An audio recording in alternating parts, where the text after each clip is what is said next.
Donc nous avons décidé que je mènerai cette liste, et je suis fière de la confiance que m'accordent tous mes camarades. Là, vous voyez, il y a beaucoup de monde, il y a c'est bien qu'ils sont venus m'aider un peu.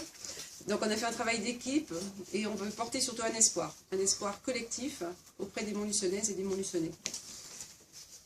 Et donc en tant que tête de liste du Front de gauche, c'est à tous les Montluçonnaises et Montluçonnais que je vais m'adresser pour porter un message d'espérance contre l'austérité, contre la déception et contre le désabusement. C'est ce qu'on constate. On est allé souvent dans les quartiers, on a rencontré beaucoup de gens et ils sont vraiment inquiets d'une part, parfois désespérés, mais pour le moins désabusés. Donc il faut absolument leur redonner du courage. En effet, le contexte de notre prochain mandat, c'est celui d'une politique d'austérité sans précédent et nous la combattrons sans relâche. L'action municipale doit être à la fois un point d'appui pour faire reculer l'austérité, un rempart pour les populations qu'elle fragilise et précarise, et une source d'expérimentation innovante sur de nouvelles façons de vivre ensemble, de consommer, de décider. Tout cela conforme à nos valeurs d'émancipation humaine et surtout, pas surtout d'ailleurs, je dis surtout, mais de préservation des ressources naturelles, des ressources sociales, de toutes les ressources qui font que nous nous intéressons à notre population. Le désespoir et la précarité nourrissent actuellement toutes les confusions, notamment sur le fait qu'il pourrait y avoir une réponse de droite, ce qui est naturellement faux puisqu'on a changé a priori et le gouvernement poursuit la politique engagée par Nicolas Sarkozy. Surtout, le Front National n'est pas la réponse au ras-le-bol des promesses nationales et locales. Dans ce contexte de légitime colère populaire, à l'inverse de la résignation, à l'inverse de l'amorosité et du risque d'abstention, nous avons des objectifs. Nous avons bien sûr comme objectif de barrer la route à l'extrême droite, qui compte récupérer la colère pour asseoir ses idées xénophobes, tout le monde le sait, anti-républicaines, la laïcité à la mode marine, c'est quand même très spécial, inégalitaire, rétrograde, pour exemple le déremboursement de l'IVG, c'est quand même, on ne peut plus rétrograde, mais bien sûr, Front National qui n'apporte pas de solution économique, purement récupération. Nous avons pour objectif, en proposant des solutions anti-austérité qui existent, de rallumer l'espoir pour la construction d'un autre avenir à Montluçon.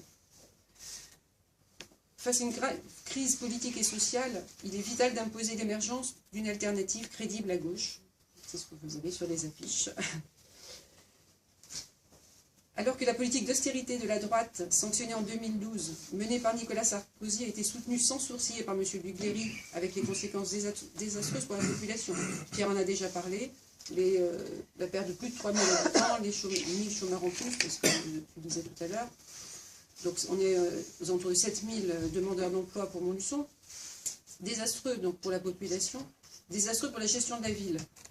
Voir la situation dramatique de l'hôpital, l'endettement,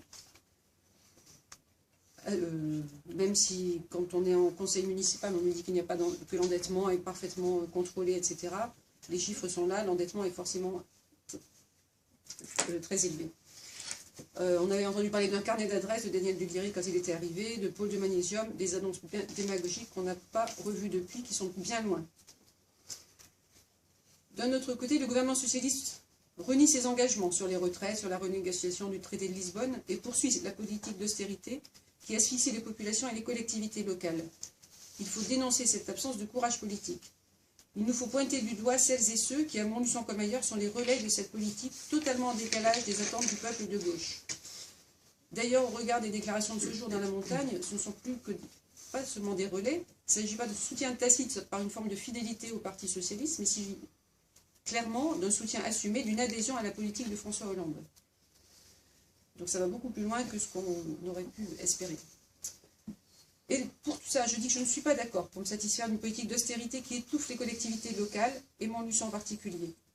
En effet, les collectivités publiques réalisent les 3/4 des investissements publics. Donc si on limite leur dotation, bien sûr, on limite les investissements. Et de fait, on limite la croissance, on aggrave le chômage, on réduit les services à la jeunesse, à la petite enfance, aux scolaires et périscolaires, à la vie des quartiers, aux activités sportives, associatives, etc. Tout le monde, toute la population se ressent d'une baisse des investissements. Je ne suis pas d'accord non plus pour décider que la dette diminue à Montluçon, alors que les conséquences financières désastreuses des partenariats publics-privés douteux pour financer la cité administrative et la piscine sont devant nous. Même s'ils sont un peu caché quand même par les transferts de maîtrise d'œuvre et de financement à la communauté d'agglomération. Mais en fait, c'est un écran de fumée, puisqu'il faudra quand même bien payer tout cela. Je ne suis pas d'accord non plus pour laisser dire que les impôts des habitants n'augmentent pas, alors que le maire de Montluçon, président de la communauté d'agglomération, a instauré, puis exponentiellement fait augmenter la taxe d'enlèvement des ordures ménagères, sans oublier l'instauration d'une taxe additionnelle supplémentaire, ce qui mène à une hausse de 30,39% de la fiscalité, selon une source de la montagne de novembre. Et nous disons donc qu'il faut repolitiser la vie locale. Les élus ne sont que les représentants des citoyens. Il est de leur devoir de les associer aux décisions et au contrôle. Nous voulons rester dans une logique de transparence. En effet, c'est l'absence de transparence qui a conduit au découragement et qui conduit encore au découragement et à la suspicion envers la chose politique, qui décourage les gens, qui leur font peur, qui disent tous pareil. C'est cette absence de transparence. Il faut absolument que nous soyons limpides sur tous les dossiers. Aussi, nous nous engageons à mettre en permanence à disposition de tous les Montluçonnaises et Montluçonnais l'ensemble des données publiques sur l'action municipale, sur l'utilisation de l'argent du contribuable, sur les évolutions socio-économiques chiffrées et d'autres choses, mais ça c'est devenu. Nous savons qu'à Montluçon, comme partout ailleurs, mais en France, les préoccupations et les attentes portent sur le développement économique et l'emploi, mais aussi sur les transports, le cadre de vie, l'environnement.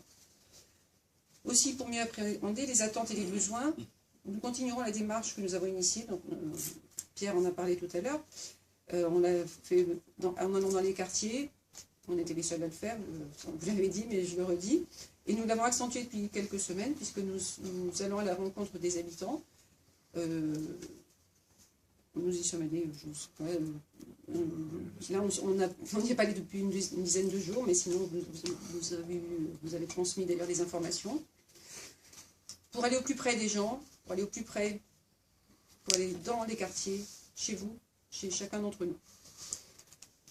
Notre approche, bien sûr, par des préoccupations et des aspirations à mieux vivre, en incitant les citoyens à s'emparer du débat politique, à se rassembler pour l'avenir de la commune et de l'agglomération, et surtout à devenir acteurs de leur projet.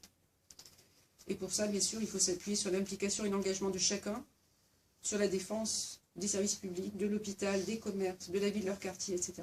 Tous les domaines peuvent motiver, impliquer les gens, les inciter à se mobiliser.